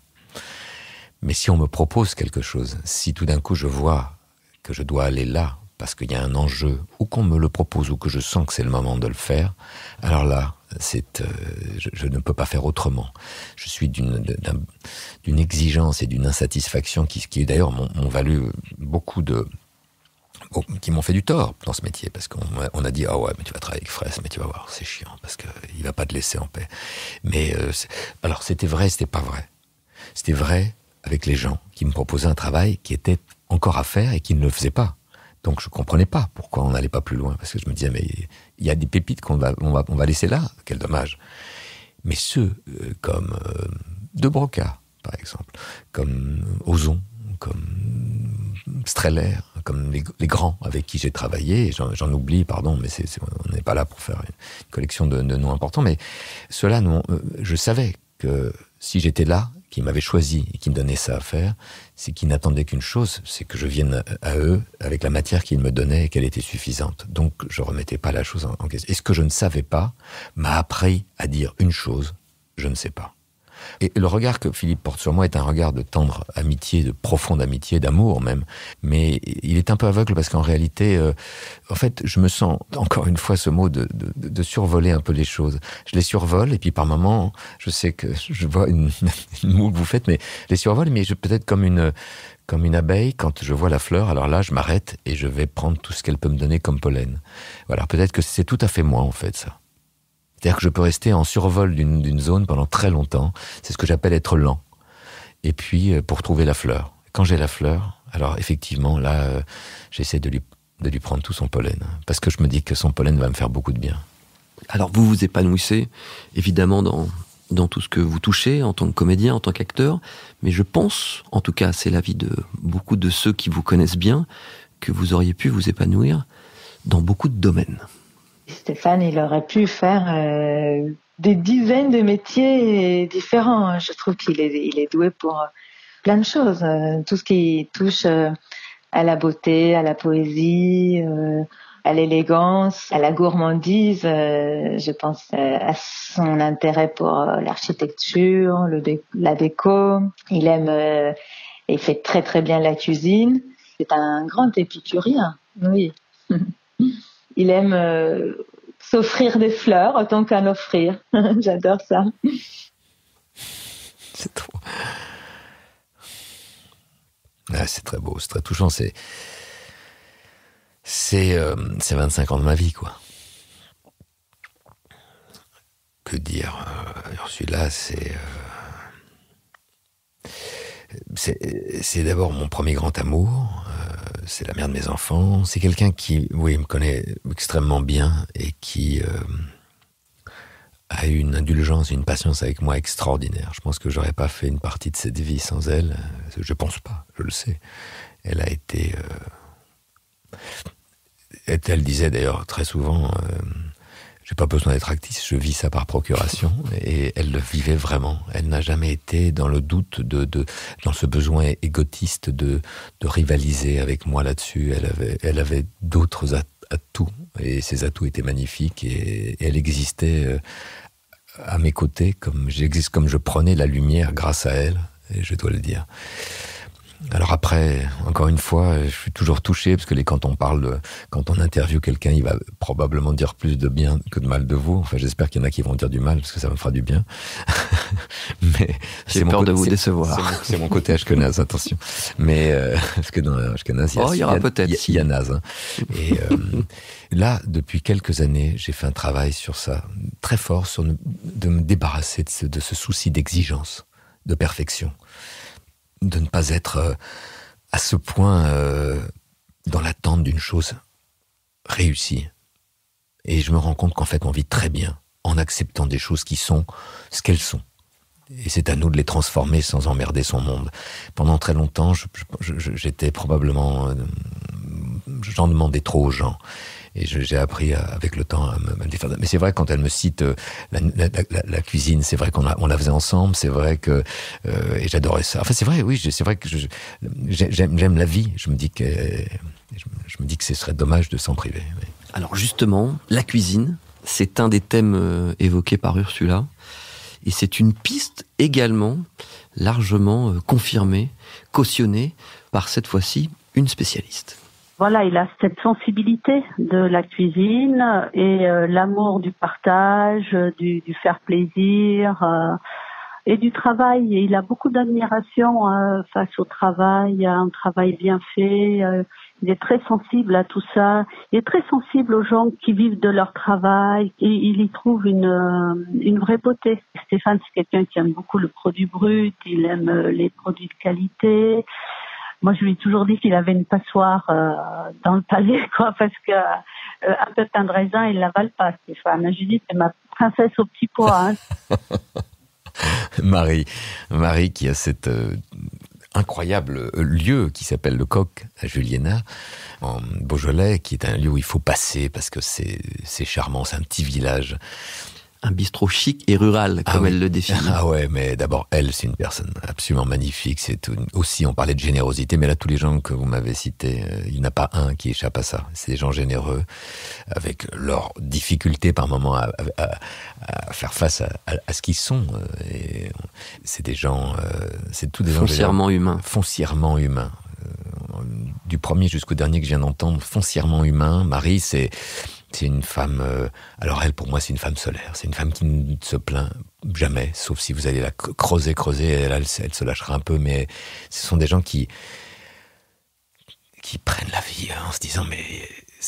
voilà, je repense à cette phrase que j'avais vue au début d'un film de Godard, qui commençait son film comme ça, il dit, « Jouissez de la vie, il est beaucoup plus tard que vous ne le pensez ». Et je pense qu'elle en a fait sa maxime. C'est quelqu'un qui ne cherche pas le spectaculaire, qui vit chaque instant qui lui est donné avec ce qu'elle est. Et en fait, c'est ça la difficulté, c'est accepter de vivre notre vie avec ce que nous sommes. Quand on est là, alors je pense que la transmission dont on parlait tout à l'heure, elle s'est faite. C'est-à-dire qu'à ce moment-là, les gens vous regardent, les gens vous entendent, les gens vous aiment et vous pouvez partager. Le partage ne vient qu'à partir de ce moment-là.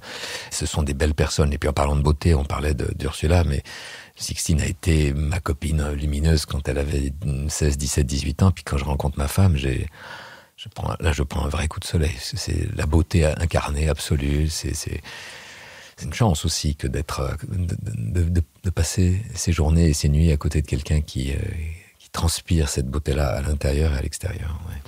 Alors pour revenir à la cuisine, pour avoir pas mal discuté avec Marie, vous avez même un potentiel profil de chef. Alors forcément, je pense que vous les avez payés, tous ces gens-là, c'est pas possible. Écoutez, je pense que se poser la question nécessite une réponse. Et il aurait aimé presque avoir un restaurant. Ça, je sais que c'est quelque chose qui font partie de ses projets. Après, s'il ouvre un restaurant, ça sera plus dans un esprit italien, avec des produits bio essentiellement, des produits... c'est le produit qui sera mis en avant. Le produit, les associations, les cuissons, voilà. dans cette précision-là, il sera. Et puis aussi tourner autour de, je pense, d'une cuisine aussi assez contemporaine, voire avec certains peut-être plats véganes, etc. quoi. Parce qu'il est très contemporain dans sa cuisine et en même temps sur la tradition, sur que l'histoire a pu apporter à la cuisine, mais surtout dans l'esprit italien. Ouais. Ouais, je suis absolument d'accord avec ce qu'elle dit, sauf peut-être sur le mot contemporain, enfin dans le sens où je comprends comment elle l'utilise. C'est-à-dire que pour moi, la grande cuisine, c'est l'Italie. Pourquoi ? Parce que quand vous rentrez dans une grande trattoria italienne, il y a toute la tradition, la transmission, encore une fois, de la nonna jusqu'au fils ou à la fille qui va transmettre là. Et c'est une chose avec du produit, justement, parce que ces gens-là vont prendre les produits de leur région, souvent, et ils en font quelque chose de vrai et de simple, mais d'ultra goûteux, d'ultra... Pour avoir pourtant goûté à tous les grands 3 étoiles, enfin à une époque où j'aimais ça, je me rends compte que non. En fait, ce qui reste aujourd'hui pour moi, c'est cette cuisine vraie. Et cette cuisine vraie, pourquoi ? Parce qu'en fait, on y voit l'homme et la femme qui est derrière. Cette cuisine-là me ramène à la rencontre avec celui qui l'a fait. Alors qu'une cuisine trop recherchée, trop élaborée, finalement, m'écarte de celui qui le fait. Il y a trop de gens qui sont en intermédiaire à ça. Et j'en perds la provenance et la nécessité. Alors, si la cuisine pourrait être un véritable projet, Philippe a lui aussi une idée à vous proposer. Tout ce qu'il a au fond de lui, tout ce qu'il a envie de transmettre, il pourrait y avoir effectivement une méthode FRAS, un cours FRAS. C'est une vraie méthode qui résiderait encore une fois sur le travail, la curiosité, la générosité. Je pense que ce sera un cours qui aurait une renommée internationale que j'aurais souhaité intégrer en arrivant à Paris. Mais je l'ai fait indirectement puisqu'on s'est rencontrés. En fait, alors, bien sûr que quand je donne une masterclass, je me sens heureux parce que j'adore ça. Je me sens libre et je fais remonter à la surface finalement plein de choses de moi qui se taisent en temps normal, qui probablement viennent... En fait, nous sommes des choses poreuses. Enfin, il faut espérer que nous soyons des choses poreuses. Et en tout cas, il faut faire en sorte qu'on soit le plus poreux possible. Et effectivement, faire ce métier vous oblige à être poreux. C'est-à-dire à laisser passer à travers vous des choses dont le personnage va hériter. Et je pense que quand on dit « Ah, c'est un bon acteur », c'est parce que simplement, on a été suffisamment poreux pour mettre dans quelque chose qui n'existe pas un peu de vous-même, un peu de toutes vos contradictions. Et c'est ça qu'on a envie de voir. Pas quelqu'un qui maîtrise les mots écrits par un auteur. C'est quelqu'un qui a laissé passer de manière dans cette espèce de filtre-là, des choses qui lui sont personnelles, souvent à son insu d'ailleurs. Et ça, j'adore voir se fabriquer avec des jeunes devant moi. Je trouve ça magnifique. Je trouve que c'est le vrai beau spectacle, il est là. Donc c'est pour quand le cours fraise ? Il n'y aura pas de cours fraise, je pense, parce que en fait, j'ai la chance de faire de temps en temps des cours, et je vous dis encore une fois, c'est beaucoup de travail. Moi, je suis un paresseux. Alors, quand on parlait de transmission, une autre personne de votre entourage proche a, vous concernant, un avis sur la question. Sur la transmission, il a une responsabilité d'artiste. Ça, je trouve ça merveilleux, en fait, à transmettre des choses... alors à la fois qui sont des choses qui viennent de ses origines, avec la déportation, des parents qui ont été cachés, des choses comme ça, mais qui s'inscrit dans son temps pour transmettre des valeurs profondément universalistes et de construction d'une société ouverte et artistique, et qui a envie de transmettre et qui a envie de raconter. Encore plus aujourd'hui, on a évidemment tous nos problèmes, tous nos gros problèmes qui s'accélère depuis 2015 et depuis Charlie et le Bataclan et tout ça, et qui a envie en fait de parler pour que l'histoire ne se répète pas. Donc en fait, Stéphane, il parle à travers les pièces qu'il joue, le film qu'il écrit. Donc il est en rupture avec un silence pour être dans une forme de réparation, mais une réparation qui n'est pas simplement la sienne, qui est la réparation en fait pour les plus jeunes. Et il le fait à travers l'esthétique de manière générale, à travers l'esthétique art visuel, cinéma, spectacle vivant, la cuisine, tout quoi. C'est beau, hein. C'est beau. Rachel Kahn, c'est une artiste, et pourtant elle a une formation de juriste. Elle a fait de la politique pendant 2 années, puisqu'elle a été au cabinet de Jean-Paul Huchon à la culture. Elle est aujourd'hui directrice du Centre national du hip-hop à Paris. C'est quand même une chose donc, nommée par la ministre. Et elle vient d'écrire ce livre qui a fait couler beaucoup d'encre, Racé, où elle s'est mise en marche de tous ces communautaristes qui veulent dire et faire croire que seuls les Noirs peuvent parler des Noirs et les Juifs des Juifs. Et elle est noire et juive. Elle est gambienne, musulmane, juive, chrétienne, animiste, enfin, elle peut se permettre tout. Comme d'ailleurs Romain Gary pouvait se permettre tout. Elle a même été une grande championne d'athlétisme. Mais elle a été championne de France du 60 mètres et du triple saut. Et elle est belle en plus. Ce que j'aime aussi, c'est qu'elle est rassembleuse. Ouais. Et foncièrement citoyenne. Foncièrement citoyenne. Et c'est aussi quelque chose qui vous caractérise, je trouve. C'est aussi un point important de ce que j'ai ressenti en m'intéressant à vous. Et puis cette notion de devoir de mémoire. Alors, je rebondis sur 2 choses là. Le devoir de mémoire, il faut absolument qu'on en parle. Mais pour Rachel a quelque chose, elle additionne à peu près tout ce que j'aime aujourd'hui. Un goût spontané, instinctif pour la vie, comme un artiste peut l'avoir. C'est une vraie artiste. C'est-à-dire qu'à un moment, il faut faire quelque chose. Et il faut que ça vous échappe. Il faut que vous vous abandonniez. Il faut qu'il y ait quelque chose qui soit plus fort que vous. Ça, elle l'a en elle. Et en même temps, c'est une intellectuelle. C'est-à-dire qu'elle aime réfléchir à ce qui fabrique le citoyen, l'homme, comment s'arracher à ça. Et donc, elle a une construction en même temps intellectuelle, son processus de pensée est construit par la lecture d'auteurs, d'ailleurs, que je partage avec elle, puisque c'est aussi une grande exégète de Romain Gary et d'autres. Elle est à la fois le cerveau et le cœur qui fonctionnent en même temps. Et ça, je trouve ça formidable. C'est quelqu'un qui aime vivre, c'est quelqu'un d'épicurien, c'est quelqu'un qui aime penser, mais c'est jamais quelqu'un qui pèse ou par son émotion ou par sa réflexion, qui est un exemple assez parfait pour moi de ce mélange d'un être équilibré, voilà, et qui a su être assez fort aussi pour affronter l'avalanche d'insultes et de coups qu'elle a reçus à la suite de ce livre, c'est une universaliste, elle l'a dit, et c'est-à-dire c'est quelqu'un qui croit en l'homme, en sa capacité à tendre la main à tous ceux qui ne sont pas comme lui, ou comme elle évidemment, avec un grand H, et qui sont dans leur différence quelque chose à gagner et pas quelque chose à perdre. Un mot, si vous le voulez bien, sur le devoir de mémoire, parce que alors après, chacun a son avis sur la question, mais j'aime la manière dont vous avez envie de vous engager sur ce devoir de mémoire. En plus, on l'a évoqué depuis le début de votre histoire, là où ça a été certainement quelque chose de très douloureux, de très compliqué pour vos parents, pour vos grands-parents. Vous portez ça aussi en vous, et c'est aussi le moteur, sans y voir quelque chose de religieux, c'est vraiment sur l'intention. Oui, alors en fait, l'addition de ces mots, je ne sais pas comment la vivre exactement. Devoir de mémoire. Là, j'avance un peu comme ça, sans parachute.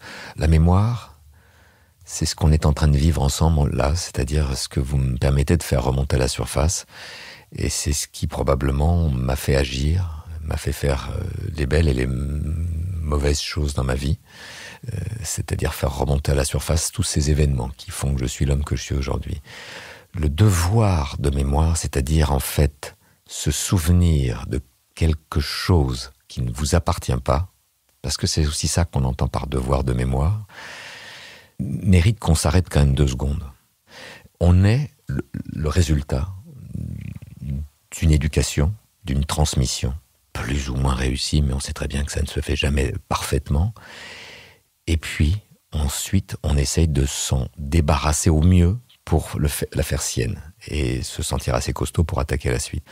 Le film que j'écris, par exemple, prend en compte toute la complexité de mon éducation. Une mère qui est devenue très pratiquante, très orthodoxe, qui vit dans un village retiré en Israël, et un père qui est parfaitement laïque, républicain, et moi qui me suis baladé, qui ai dû me balader entre tout ça. Et donc, en fait, comment arrive-t-on avec 2 expériences aussi opposées, 2 êtres qui ont une vision diamétralement opposés du monde, et comment arrive-t-on à faire quelque chose de tout ça et de se trouver à peu près sur un fil et avancer sans tomber dans le vide.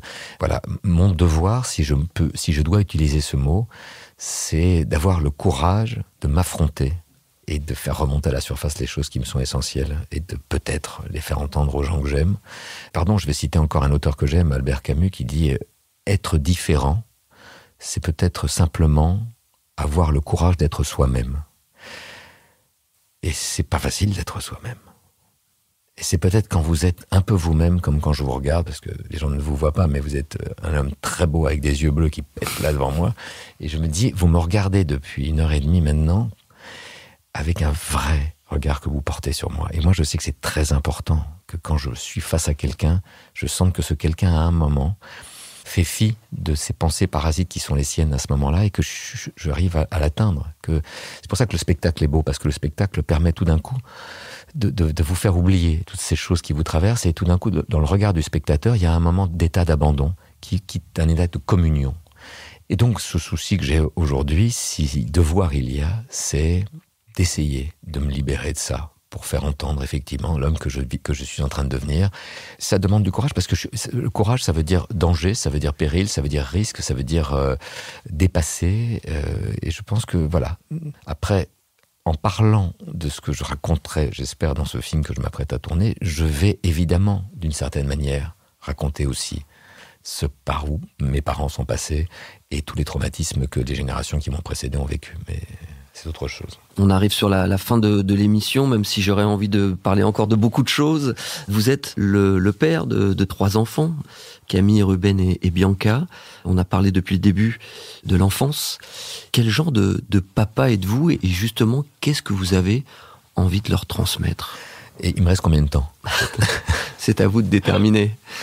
Nous, on est prêts, on est bien. Bon, moi, je suis bien aussi, là, mais c'est parce que c'est justement... Moi, vous m'avez entendu le dire depuis 1h30, je ne sais pas.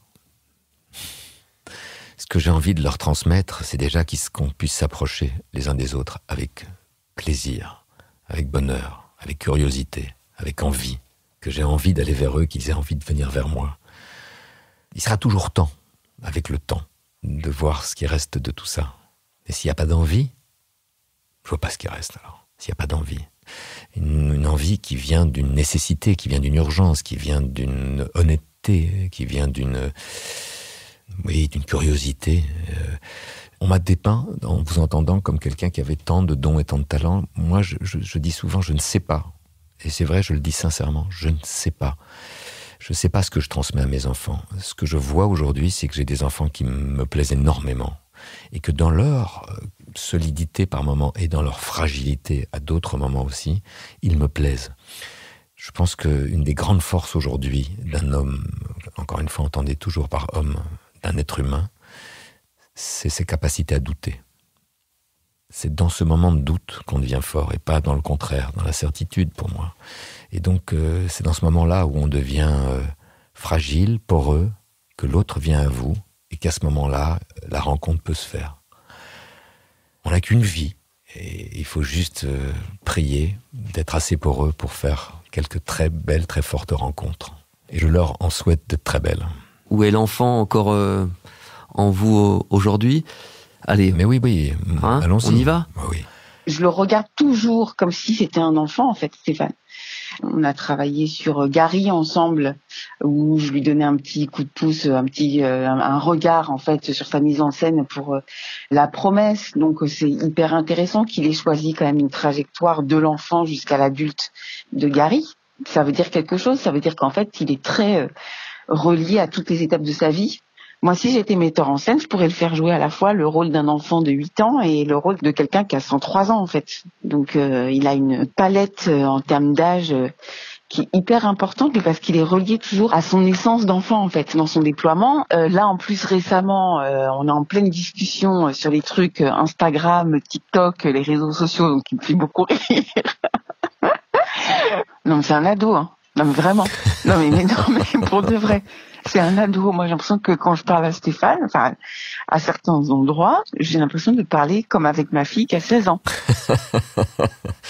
Alors là, c'est quand même un compliment fantastique. Moi, je vis ça, alors on pourrait le vivre mal, mais je trouve ça formidable de me dire que je suis un ado. Elle vient de me redonner une carte de crédit de vie fantastique. Ouais, je pense qu'en fait, je me suis trompé sur moi, sur pas mal de choses dans ma vie souvent, en pensant que l'enfant, il fallait le faire devenir adulte.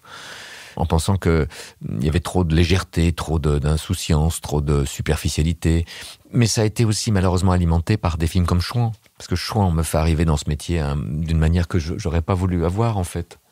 Très sincèrement. J'aurais préféré rentrer avec un personnage plus grave et aller vers la légèreté. C'est toujours plus agréable de sortir du noir pour aller vers la lumière.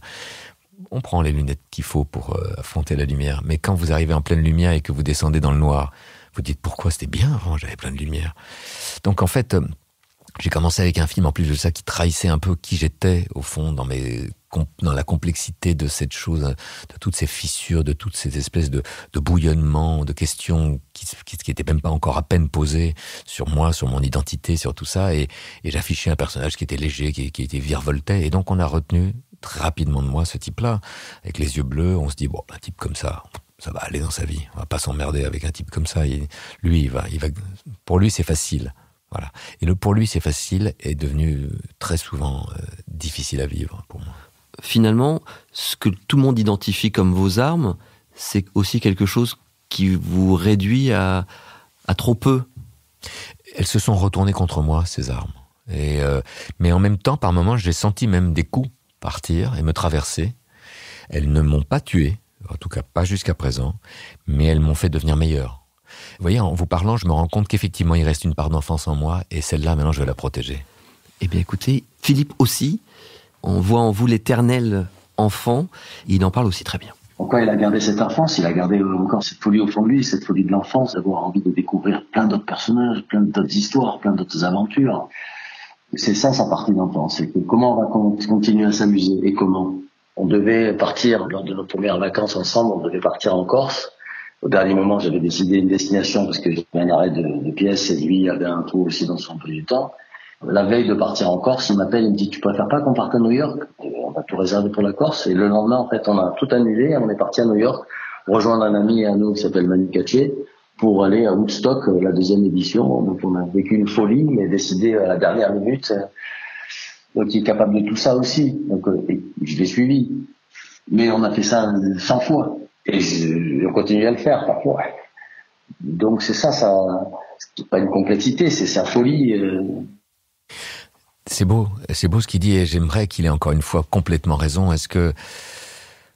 je vais vous dire un mot très fort, c'est bizarre, je le dis vers la fin de cette émission, mais j'ai vécu très longtemps en pensant que j'étais un imposteur. Parce que dans le mot imposteur, il y a la racine posture.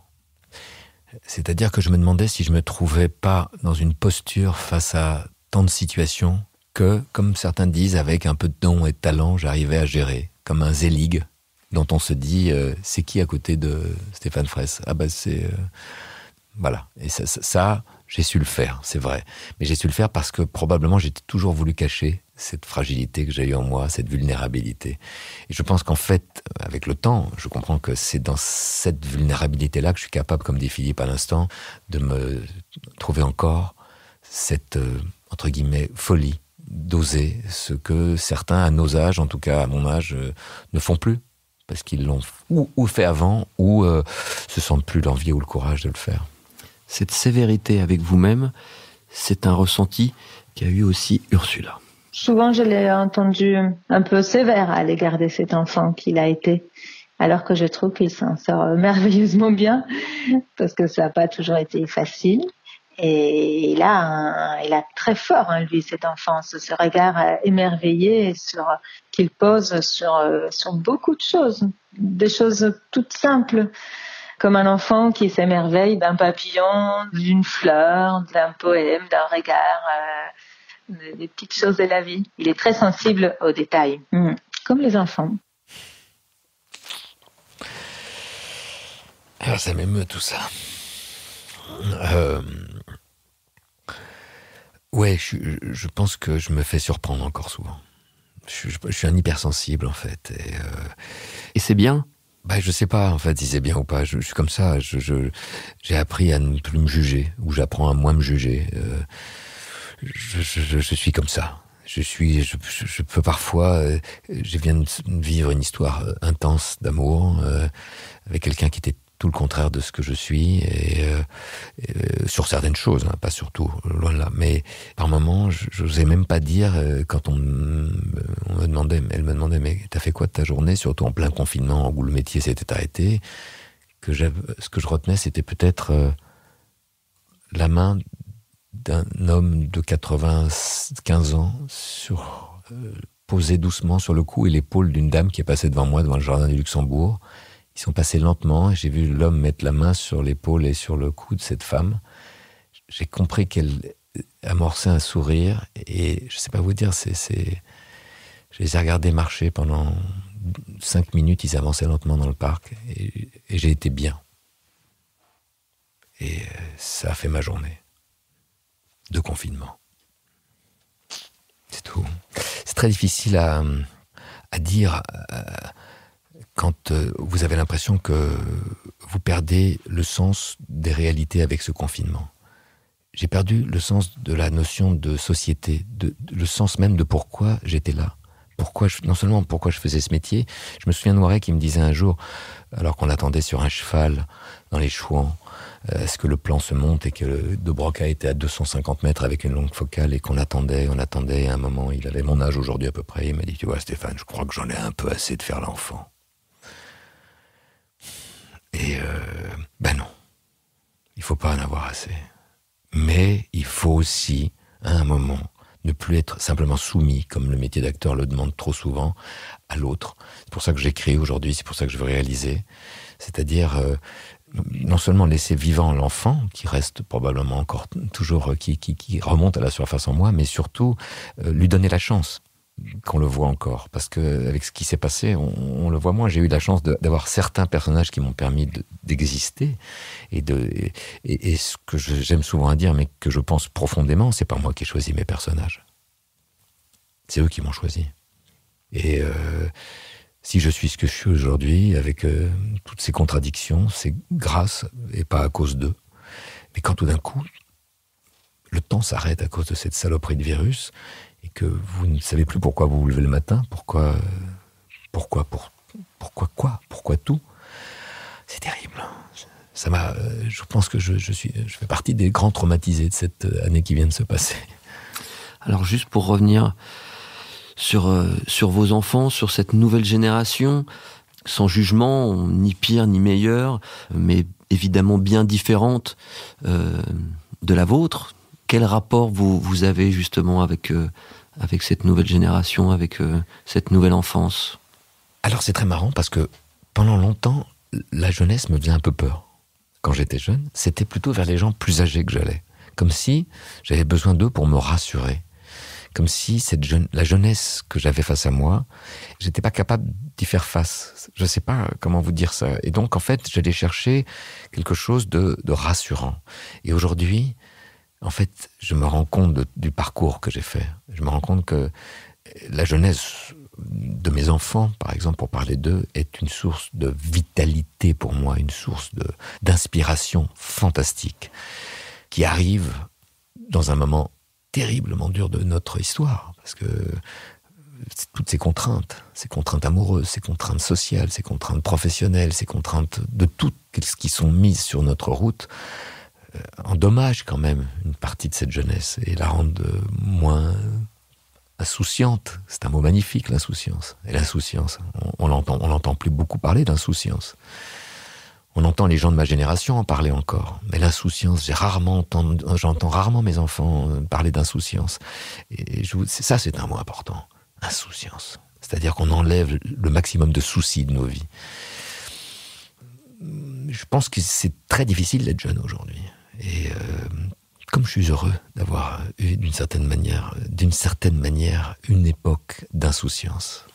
Merci Stéphane. Avant qu'on termine cette émission, ça va peut-être pas... Romain, je peux vous interrompre ouais. une seconde. Mais je voudrais pas passer... Parce que là, en finissant comme ça, je laisse une note nostalgique. C'est pas vrai. En fait, profondément, je pense que ce que disait d'ailleurs Rachel,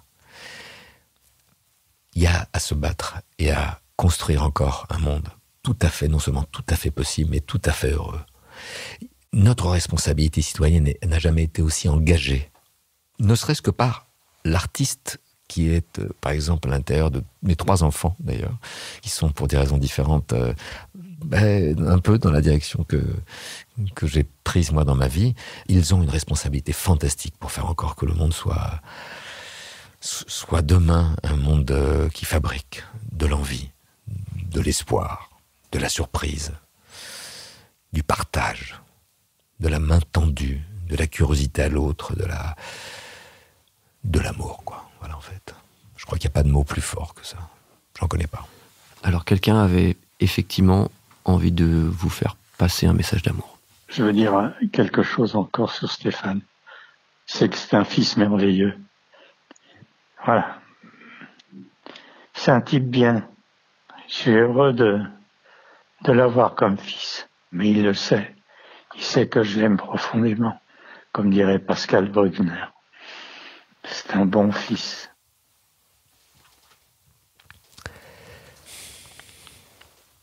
Je crois qu'il faut s'arrêter là-dessus. Mais merci en tout cas. Allons enfants est un podcast Engel présenté par Romain Ballan. Abonnez-vous pour découvrir nos prochains épisodes. Production et réalisation, Raphaël Fruchard. Ingénieur du son, Thomas Gabriel. Coordination de production, Alix Pénichon.